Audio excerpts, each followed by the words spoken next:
Ken Burns has refocused our attention on America's role in Vietnam and raised important questions about veterans from all conflicts. We are taking advantage of a visit by the Vietnam Veterans Wall to examine some of these questions. Joining us is a group of people that understands at a very deep level what it means to be a veteran. Judge Fred Aronow is a retired Army colonel who served 32 years in the Army and Army Reserves and was a company commander of paratroopers in Vietnam from 1967 and 1968. He is the president, co-founder, and a board member of Spokane Veterans Court and Forum, which provides mentoring and therapeutic support for court-involved veterans. John Cooper is vice president of the Inland Empire chapter of the Vietnam Veterans of America. John served 13 months in Vietnam as an Army mechanic. In his last job before retirement, he spent 17 years as an IT technician with the VA. Dave Millay is the director of the Veterans Resource Center at Eastern Washington University, supporting student veterans in higher education. Dave spent 25 years on active duty in the U.S. Army before retiring in 2009. During his military career, Dave was awarded the Combat Infantryman's Badge, Bronze Star, Ranger Tab, and Airborne and Air Assault badges. Dave has a BS in psychology from Seattle University and a master's degree in human resource management from Troy University. Joe Dumelo is the Veterans Outreach Program Specialist for the Spokane Vet Center. Originally from Honolulu, Hawaii, and retired from active duty Air Force in 2009, Joe served in the Persian Gulf, Kosovo, Operation Enduring Freedom, and Operation Iraqi Freedom, among others. He also has his master's degree in social work and is a clinical counselor at the Vet Center when he isn't engaged in outreach. Michael Stevenson served in the United States Marine Corps from 1966 through 1969 and was in Vietnam from October 1967 through November of 1968 as a forward observer for naval gunfire. He has worked 13 years at the Spokane VA Medical Center as a therapist in the Trauma Recovery Program. Now retired, he has been an active member of Veterans for Peace for the past 6 years. And gentlemen, I want to start with our location, where we are at a traveling replica of the Vietnam Veterans Wall that resides in Washington, D.C. What are your thoughts? What are your memories about the Vietnam Veterans Wall and about the friends that may be recorded on that wall? Fred? Well, in my case, it's just it wasn't the first time visit, it was in Washington, D.C., and to be able to go and see and touch the names of your friends and I think experience the enormity of the loss during that time and how incredibly well designed that memorial is to allow people to reflect. Michael? For me, the first time I went, I've been 3 times, it was overwhelming. Numb is the word I would use to describe my feeling or lack of. But the other 2 times could be more introspective and reflective. Mm-hmm. It's a powerful memorial. Mm-hmm. John? Actually, it took me till 2001 to get to it. And I went there and like I say, it's just awesome. It just brings back goods and bads and so many things. I'm going to talk about some more of those memories in a little bit, but we have some non-Vietnam era veterans as well. Dave, for the veterans of your generation, what does the Vietnam Veterans Wall mean to you? I visited it a few times on duties in the Pentagon in D.C., and it's a pretty powerful wall, even though I don't have a direct connection to anybody on it, although my mother-in-law's brother is on the wall. For our younger veterans, my age and younger, we still need to reflect on that sacrifice that those Vietnam veterans made. Joe, the wall. My father, being a retired Navy Vietnam veteran, he first took us there when I was young, probably before I was 10 years old. And I definitely felt the importance of it to my father and to those veterans that were visiting the wall. I visited again while I was on active duty and then as a veteran. It's very important as a post-Vietnam veteran, what it represents and what those Vietnam veterans fought for the veterans after them. Are there larger lessons from the wall? Are there things that for those of us who were not in the military who are not veterans? Are there things that we should know and understand about that wall when we come to visit it? Fred? Our country is, all of the circumstances and the protests that came from our involvement in it, the politics of the country that changed after that, policies that changed after that, and it looked like it was, hopefully, that we were going to have some lessons learned about being involved in the kinds of conflicts that happened, or that brought us into Southeast Asia for that one. And I had hoped that it would be a message and a reminder to everybody, among other things, that we need to be careful about being involved in conflicts like that. And we haven't gotten involved in one anywhere near that big since, so maybe there was something learned from it. But although we still remain involved in some that are a little difficult for us to grasp sometimes. So let's talk a little bit specifically about the Vietnam generation.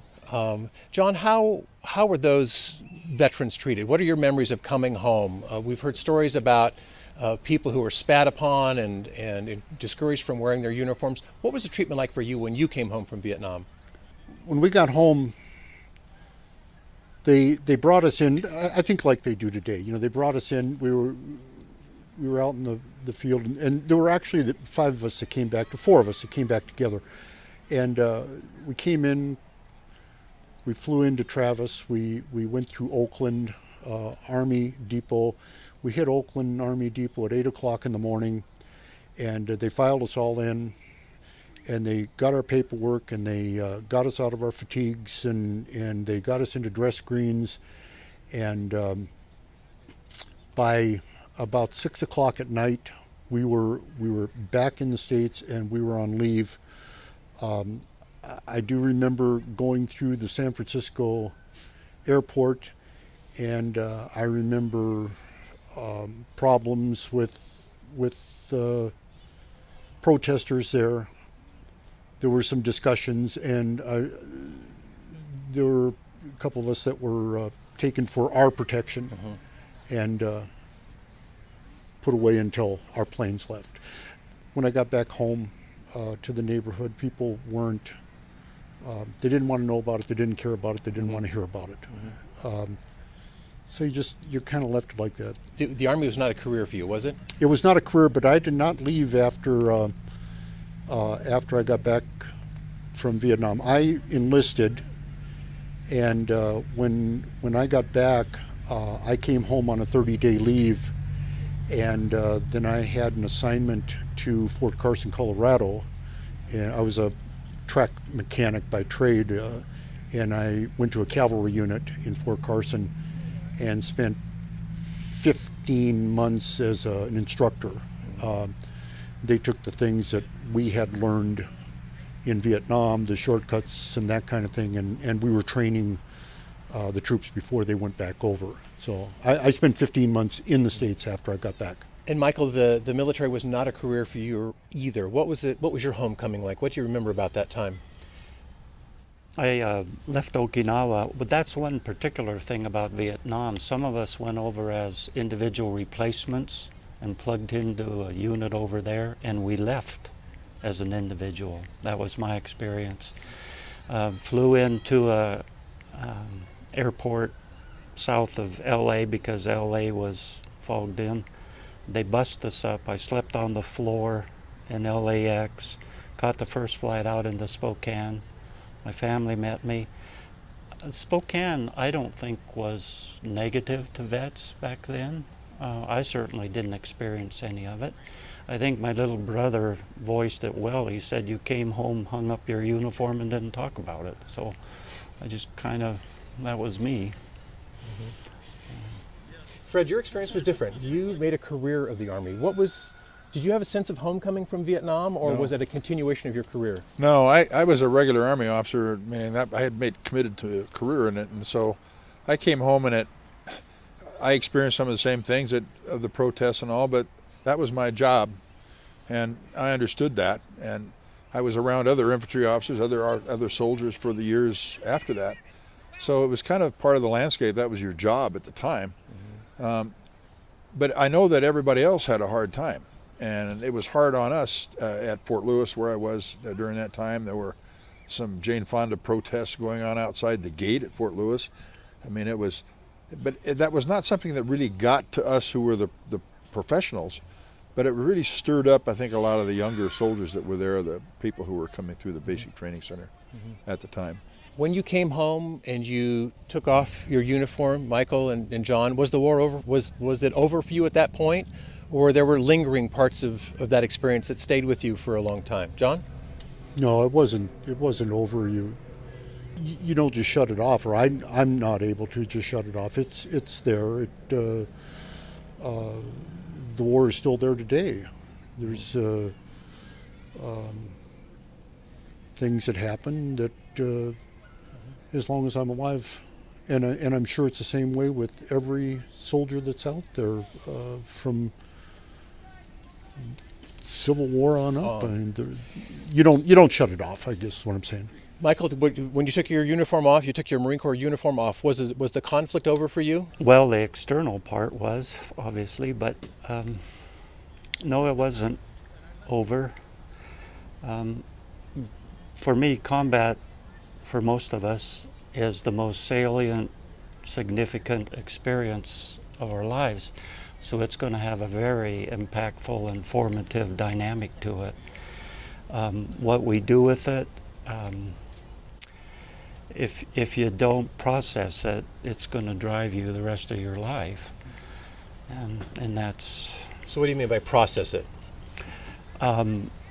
Deal with it, if you will. One coping mechanism at the time you're in active combat is to repress feelings. You have to function and survive, if you will.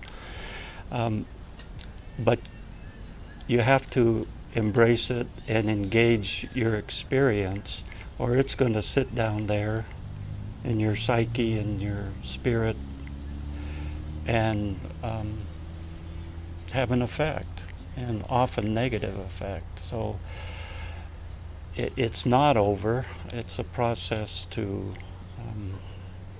deal with it and make it an okay experience. That's what I aim for. I'm not going to glorify it. I didn't enjoy what I did, and there's remorse to be borne, but it can be an okay experience. Joe and Dave both work with veterans today who are coming back from conflicts that we're reading about headlines today. Are the veterans that you're seeing today different than these men when they came back from Vietnam? Joe?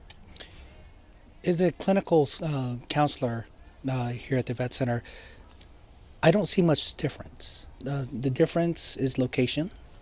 Difference is technology. The difference is just time and space.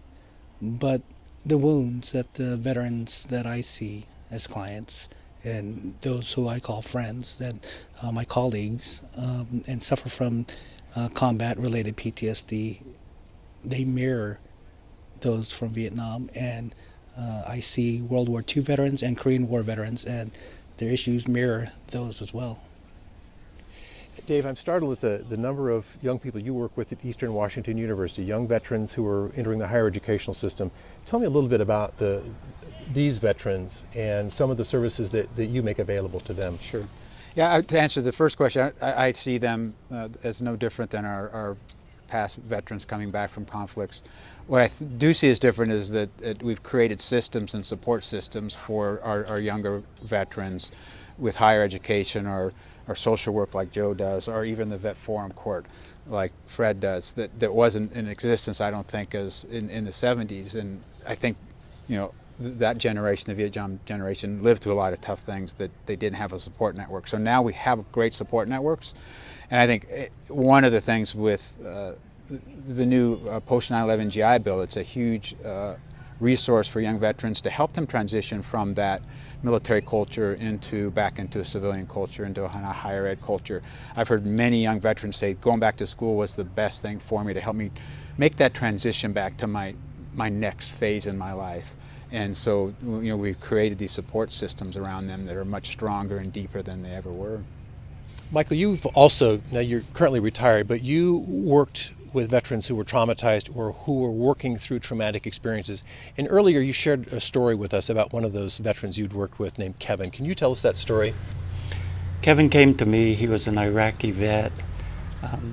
spent 4 years in the Marine Corps, and he started to tell his experience. He wasn't doing well, couldn't keep a job, living in his parents' basement.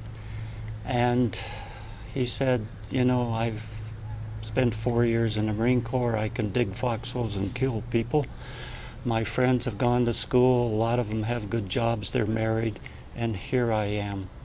Then he said, my mother said, Kevin, we just want the old Kevin back. And Kevin wept, and then he looked up at me and he said, Michael, the old Kevin is gone. I said, yes, the old Kevin is gone. What's the new Kevin going to be? And he did his work and transformed his experience into something of worth, very significant, deep personal growth.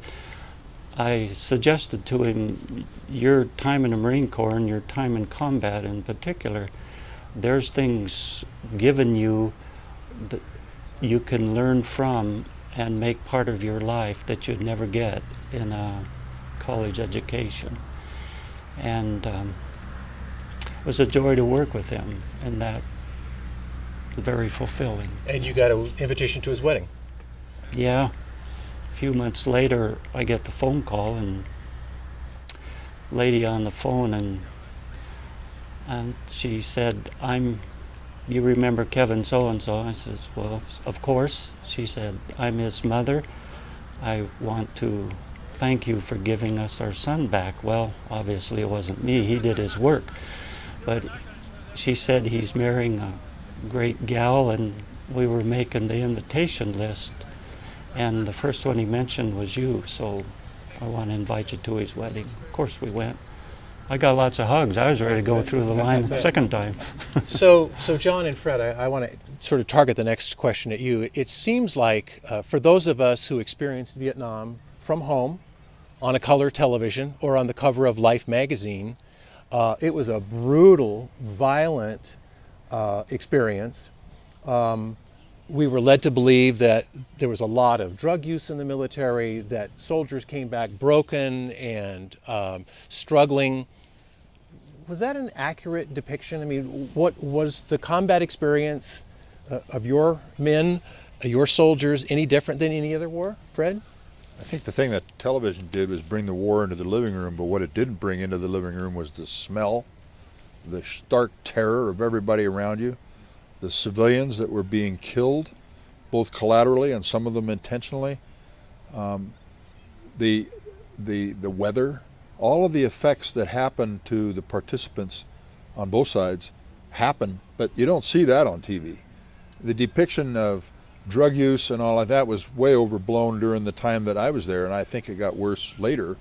In the 70s it got pretty bad, as I understand it, but personally didn't experience any of that with the unit that I was in. We were, as a volunteer, as a paratrooper unit, and everybody were volunteers at that time. So I didn't experience that part of it, but I did want to get across that what comes across that TV does not even begin to the experience that veterans bring back include all of those other things.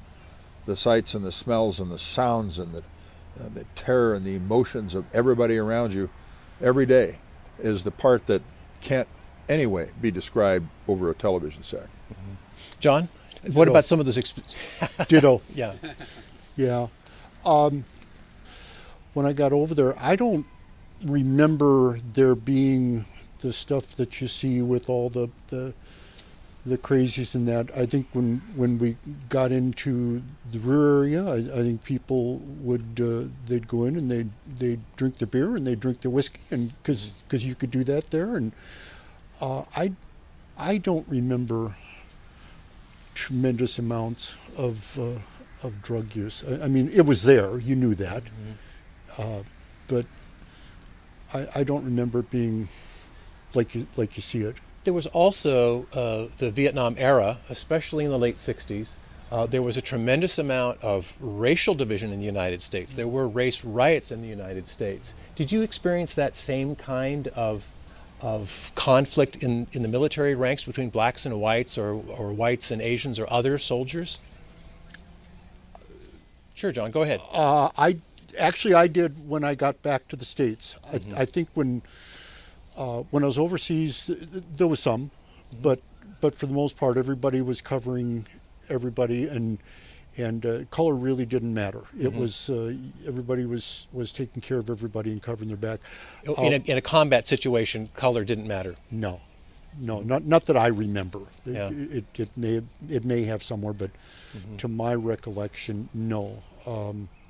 It didn't in where I was at. When we got back, I remember it was very divided back in the States. So. Do you remember racial divisions, Michael, in the Marine Corps?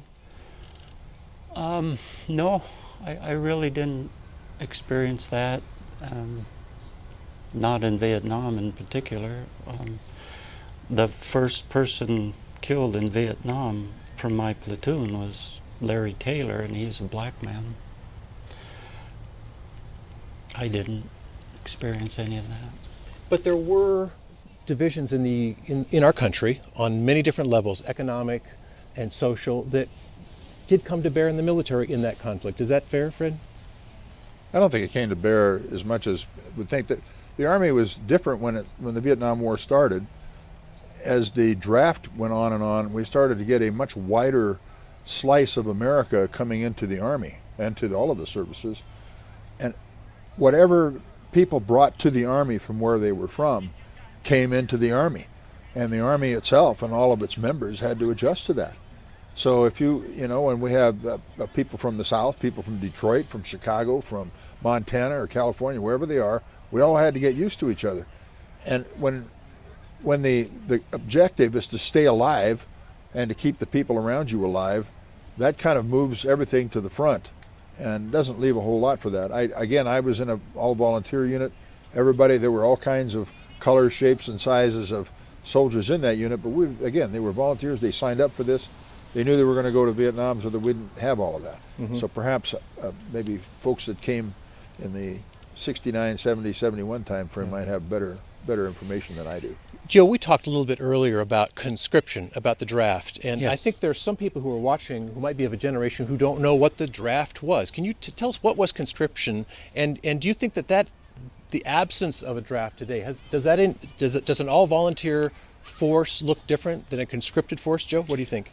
Well, I wasn't around for the draft. Well, I was, but I wasn't of age.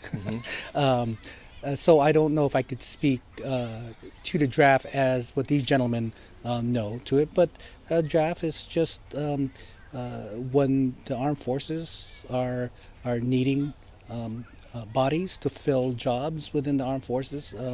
They call upon America through a numbered system.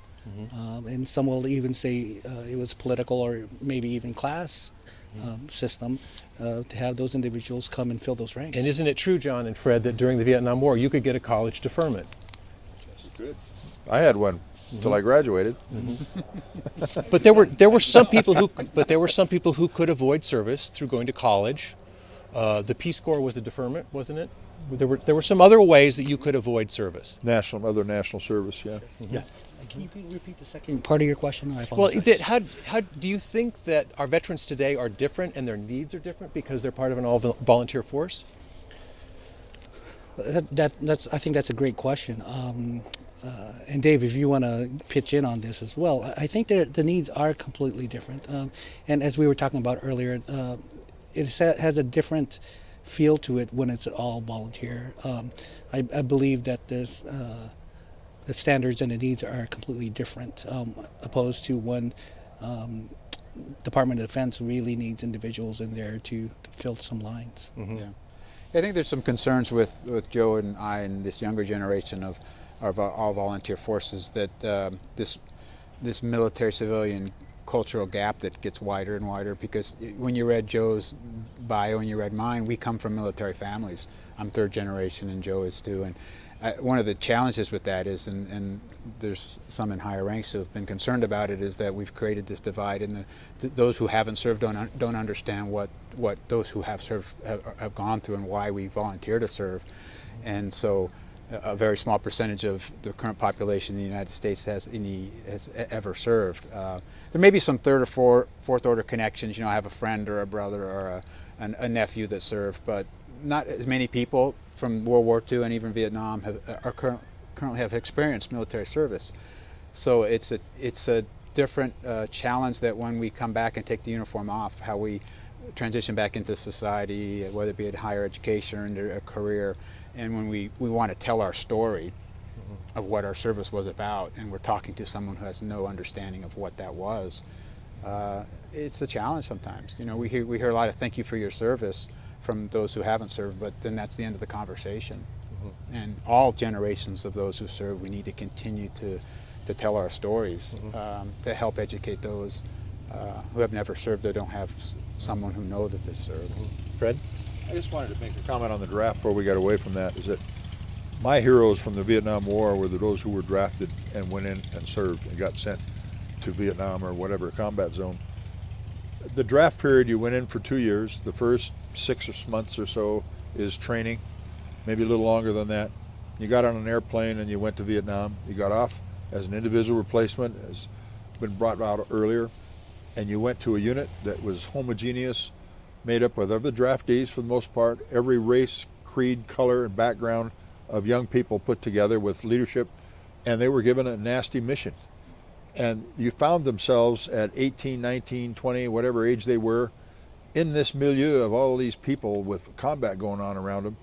And if they survived it, they went home at the end of a year and went right back to Sprague or Deer Park or Othello or wherever they happened to be from. And I pick small towns, because when they got back there, there wasn't anybody else there that experienced what they did.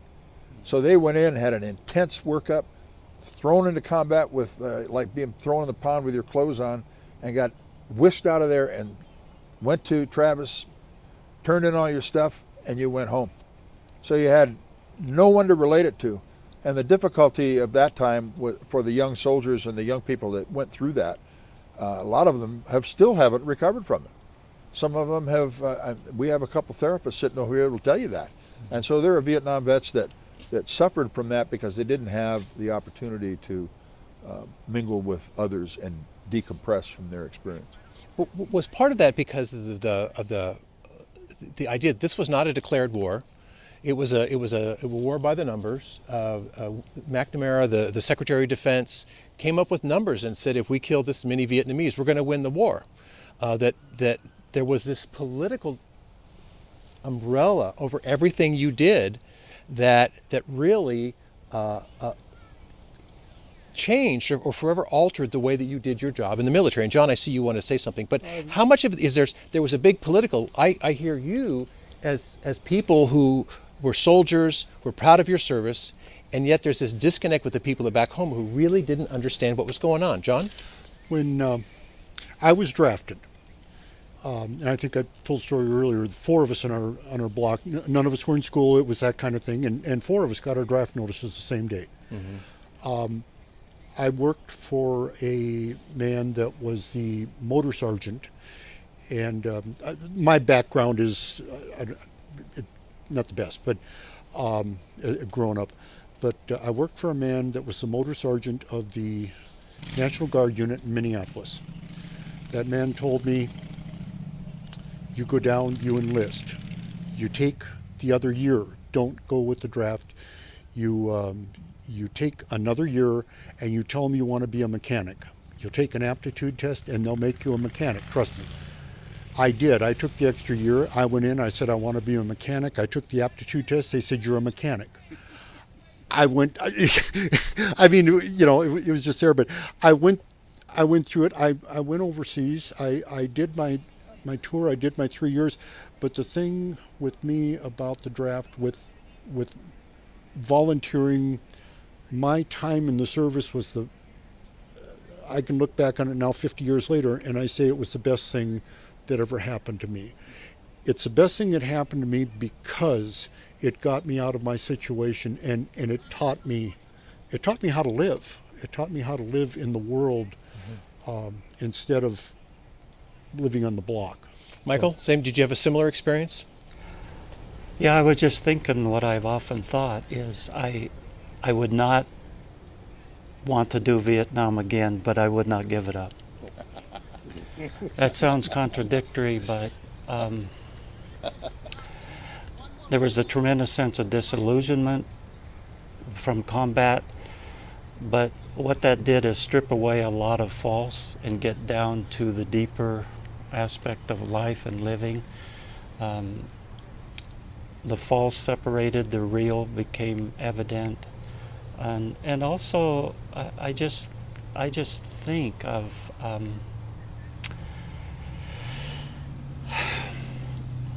this is kind of personal, but I'll share what my wife told me one time. She said, I never knew how much Vietnam affected you until I married you and living with you.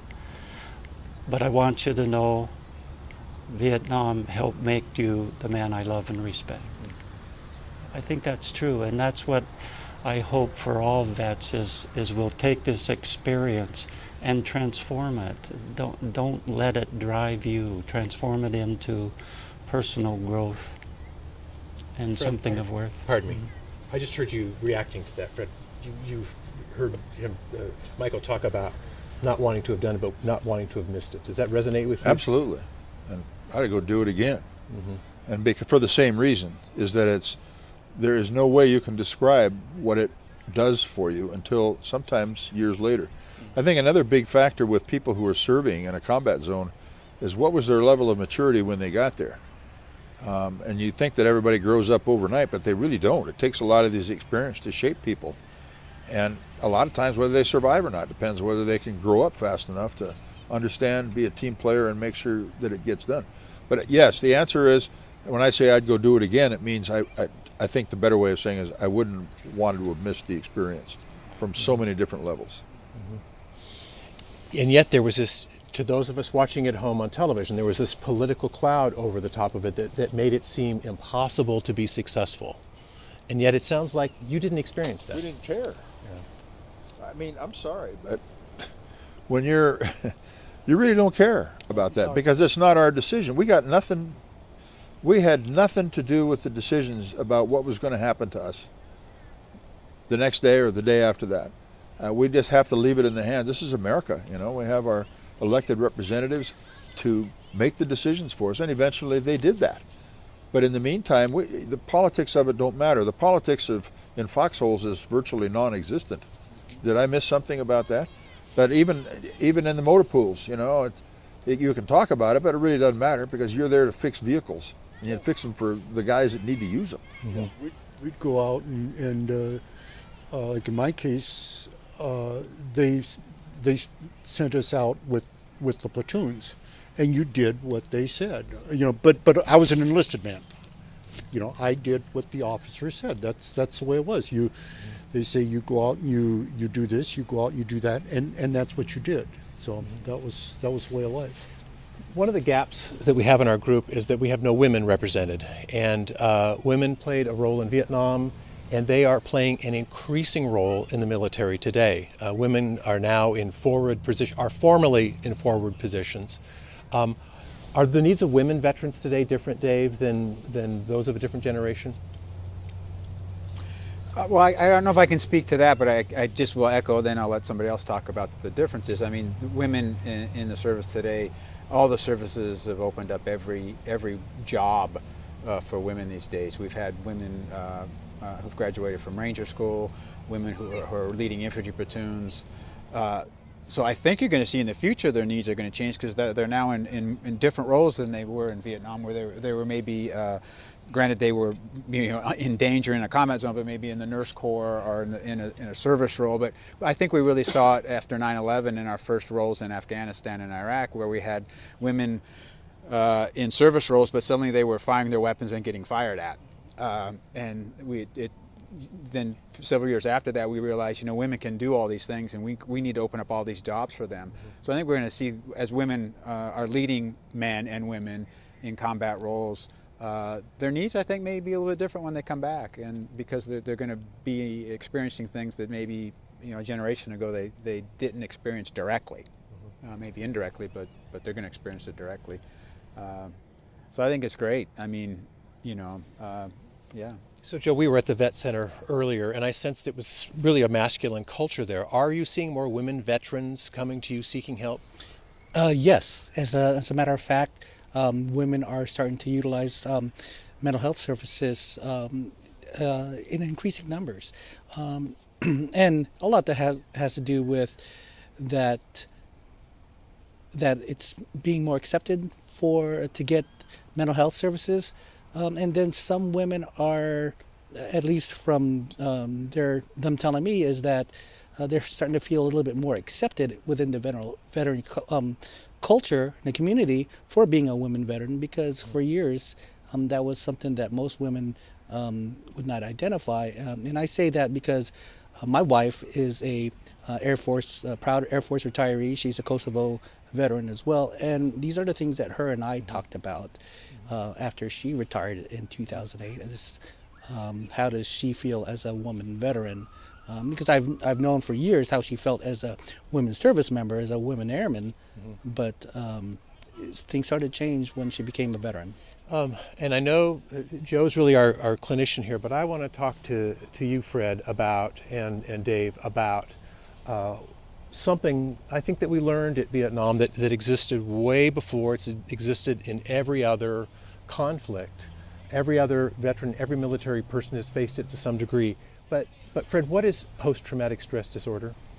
Well, post-traumatic stress itself is the fallout from the experiences that you have had. And we talk about it in military context, but in law enforcement, firefighting, or whatever. But in the military context, it's the stress that you've experienced. The shock has perhaps affected you either temporarily or for a longer period, that once you get to a point where you're go to sick call or something and be assessed by somebody, there's now officially a disorder called post-traumatic stress disorder. The difference between the two is the disorder part is a mental disorder. And so stigma-wise, a lot of folks have avoided going to even get an assessment, so they didn't have that tail following them around that they had a mental disorder that they had to disclose if they were seeking a security clearance or a job. So the difference between post-traumatic stress, which all of us have experienced, as to whether or not you ever received a diagnosis for it. So, but the bottom line is post-traumatic stress has existed as long as there have been people fighting wars in the history of mankind. So Dave, I'm thinking, and you're a more recent retiree from a career in the military, so does that word disability, post-traumatic stress disorder, cause people in the military today to try to stay away from it and try to avoid it at some harm to themselves, for the fear of that stigma that might go along with it? I think, I do. I think it's like trying to turn a battleship around quickly. It takes time. It's going to take a generation or two. Several years ago, the military started to wise up, and we put mental health providers down into the units. So when they came back off of patrol, they could talk to a professional. But it took us, 4, 5, 6 years after we were in Iraq and Afghanistan to figure out we should do that.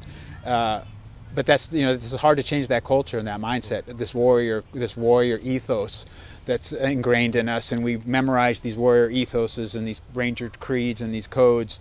And so then you tell me you have a problem, and that's okay, we still will treat you the same. Well, that's hard for anybody to say, okay, I've got a problem, police treat me the same, and I'm still going to get promoted, and I'm still going to keep my clearance. And that's hard to suddenly just turn that around. It's going to take a lot of time. I work with young veterans in their 20s in higher ed, and I think I'm starting to see some of that shift. They're open to talk about it. With disability ratings and so forth, and some of them disclose to me I've got a disability rating with post-traumatic stress, and I'm I'm maybe taking medication. So I think they're more open to talk about it, but they're not in the service anymore either. So, yeah. I think that's the key right there. What you mentioned, Dave, is that although the culture around any stigma around mental illness might be loosening for the veteran once they exited, what is still the culture inside today? I mean, I've been retired now for since 2009, so I can't tell you about what it's like now. But when I was about to retire, there was still a heavy stigma. It was hard. We retired in the same year, it was starting to get talked about more. But again, it was the old, you got to sit in this mandatory 50-minute briefing, and then you're done. Right. We've checked the block. Now Right. move on out and go do your job. Chief, could I make a remark about before we get away completely from the women in the military? Absolutely. One of the dynamics that's occurred is that the reserve components, and both in all of the services, in the Guard and the Reserve, and in the active side, the rise of women to all of the opportunities that are in the military have also led to all these moms being deployed and leaving Mr. Mom home, dad, boyfriend, husband, whoever it is, whether he's in the military or not. Yeah. He's left with, this is a societal thing that we haven't to kind of get our head around. Moms are being deployed, and moms are getting killed too. So it's something that we never experienced before on a level that we are now. And so it's just something else that we all have to address. You just addressed it. I don't know that the churches even are doing a particularly good job of it. It's a reality check that these are opportunities for women, and it's a wonderful opportunity that has befallen all of the services, is to have the women come in and do what they do. But the payback is we've got this other side of it that we've got to deal with. I would like to share a very emotional scene at the Spokane International Airport I experienced about 5 or 6 years ago, and there was a young woman standing at the security line about to go through the metal detector, and she froze. She just stood there, and the TSA agent came across and hugged her and said, "Are you being deployed?" And she started to cry, and she said, "And I'm leaving my 2 kids with my mom." And it was just to amplify your point, Judge, that it's a very, very powerful experience. Michael, you work with people who've been traumatized, with veterans who are working through difficult issues. There is hope for people with post-traumatic stress, correct? Absolutely. And PTSD is a paradox, because PTSD will make a good combat person. Hypervigilant, able to numb feelings, quick reaction. There it is. It works over there in combat. It doesn't work over here in this life. And I think to disparage the condition and shame a person for it is unfair and unwise. But yes, there's hope for it. Working with veterans, I see the resilient human spirit. I mean, it's amazing. But it's a choice by the individual too, what they do with it and whether they're going to work it or not.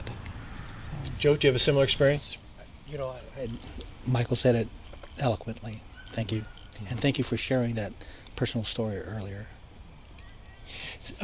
One of the things that we've learned post-Vietnam is that sometimes the needs of veterans are different than the rest of the people in our community, especially when it comes to things like the courts. And Fred, you were a leader in this movement of creating a separate judicial process for veterans and their unique needs. Can you explain that and tell us a little bit more about how that works?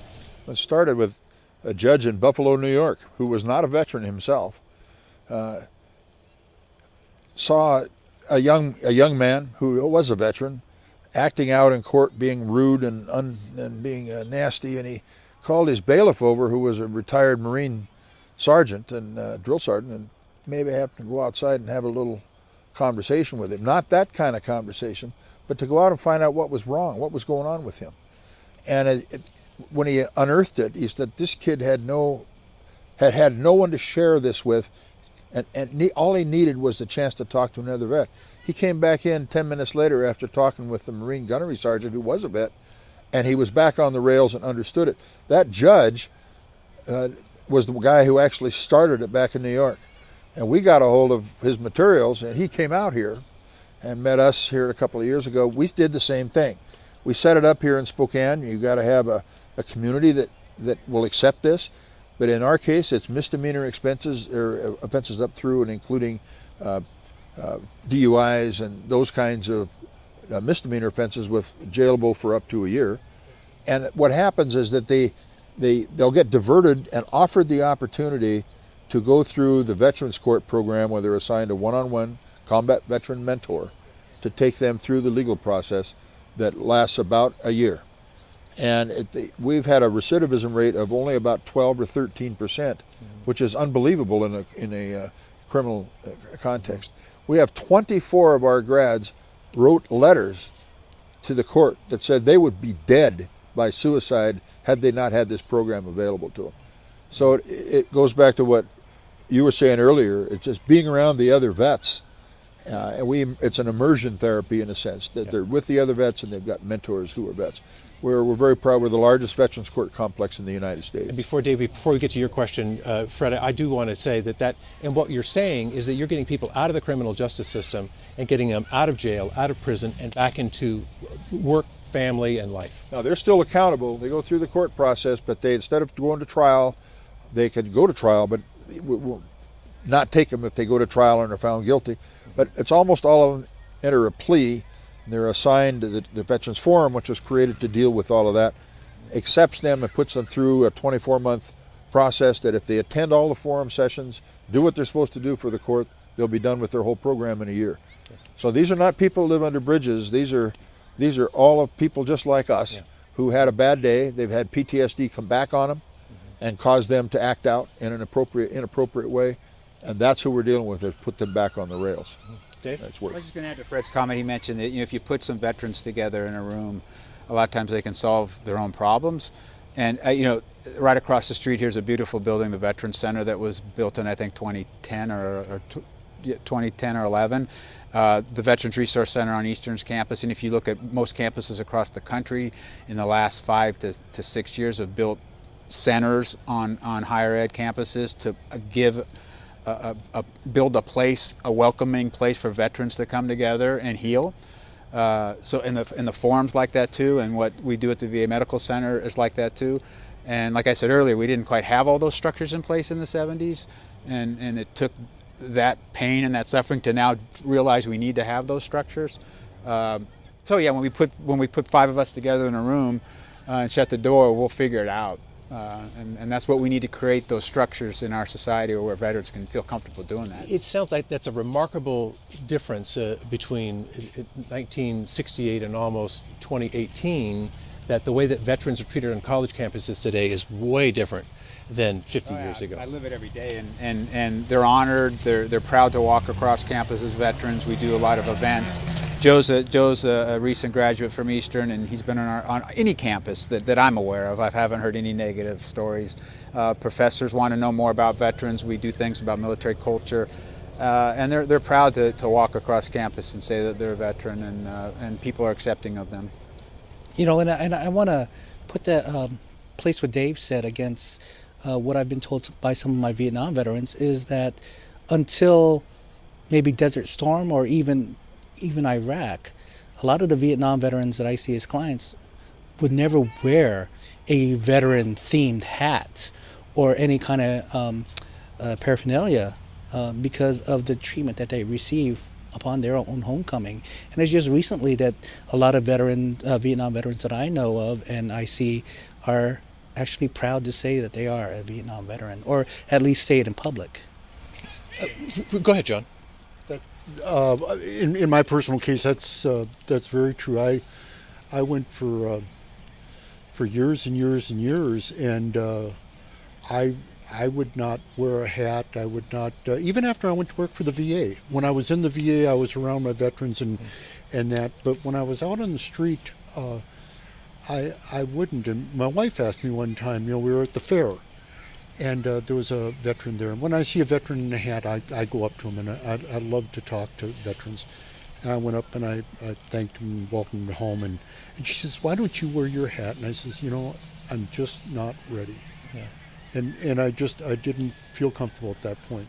So I'm going to follow up with something that was said earlier, and I think, Dave, you said it, that one of the things that I think some veterans are maybe not offended or at least feel awkward about is when someone walks up to them and says, "Thank you for your service," and then leaves it at that. Joe, is there a better way to talk to veterans about their service?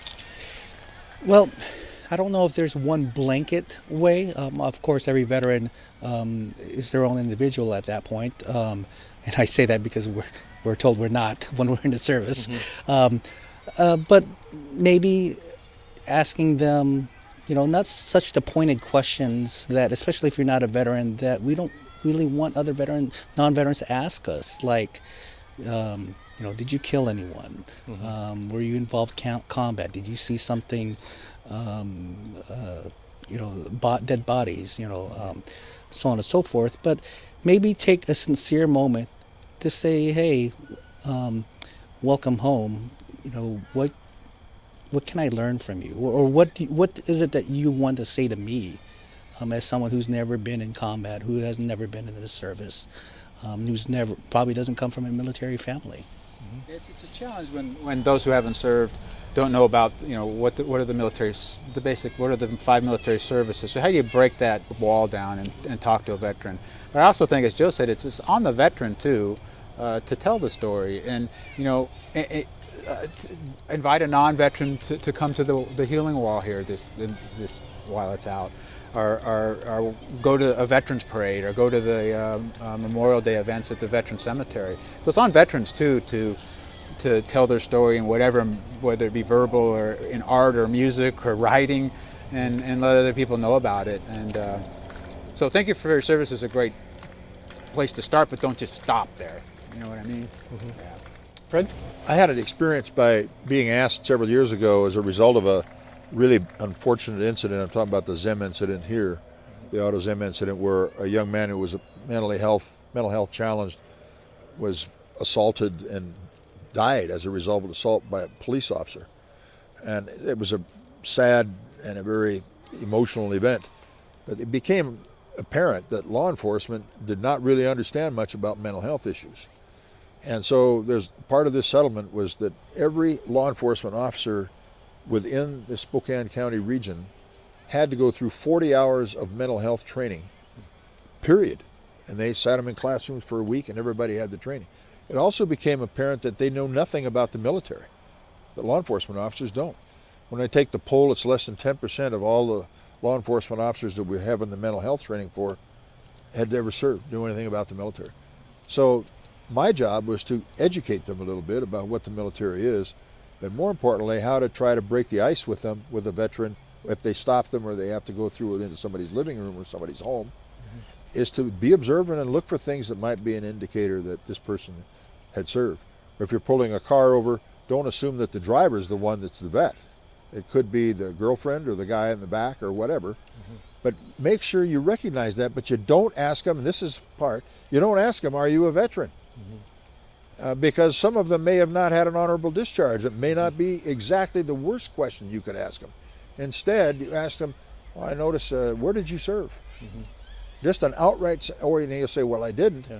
Or then you've opened the door to allow him to talk about something other than his discharge. And you can break that ice and start a conversation with someone that's been pulled over or in somebody's living room.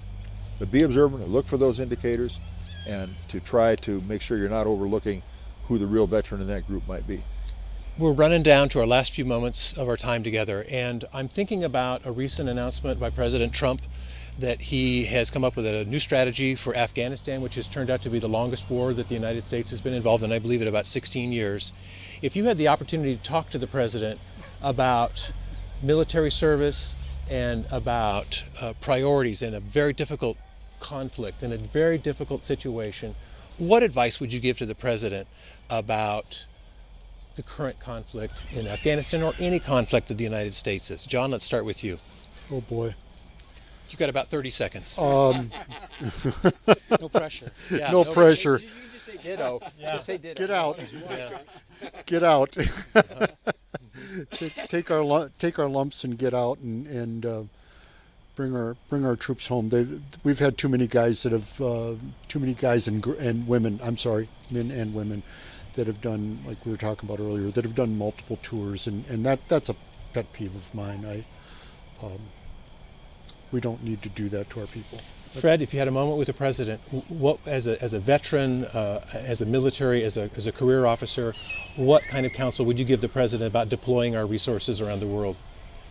Well, he's arrayed the White House with some pretty good minds about that, and my advice to him would be to absolutely listen to them when they talk to him.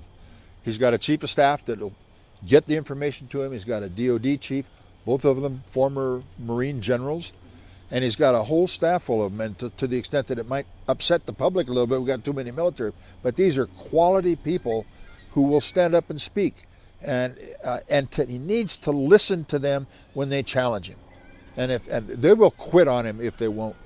So he needs to listen. He'll resign and he'll walk out of there if he doesn't listen to them. Joe, as a veteran and a therapist, if you had a few minutes with the president, what would you tell him? Listen to those who come back. Listen to their stories. Listen to when they say this needs to change or this needs to be modified. So there is a even more reduction in life. Technology is great. The education is great. But if it's not being heard at the highest levels, then it's just lost. Dave? Well, I'm a little reader of history. All presidents you've got diplomatic options, you've got economic options, you've got military options, and you got to use them all wisely. And if it's a military option and whatever we're told to do, we salute and we'll do it. If it's not illegal, immoral, or unethical, and that's what the military is for. Michael? I would quote Captain Porter and Colonel Mickleby, who developed that new national strategic narrative for Admiral Mullins. Deal with the root causes also, which are illiteracy and poverty. Those are the fertile ground for extremism to grow. So just a military approach is not sufficient. Be sure you deal with the root cause of extremism. I would like to thank our panelists, and on behalf of everyone at KSPS, thank you for being part of this program. Have a good evening.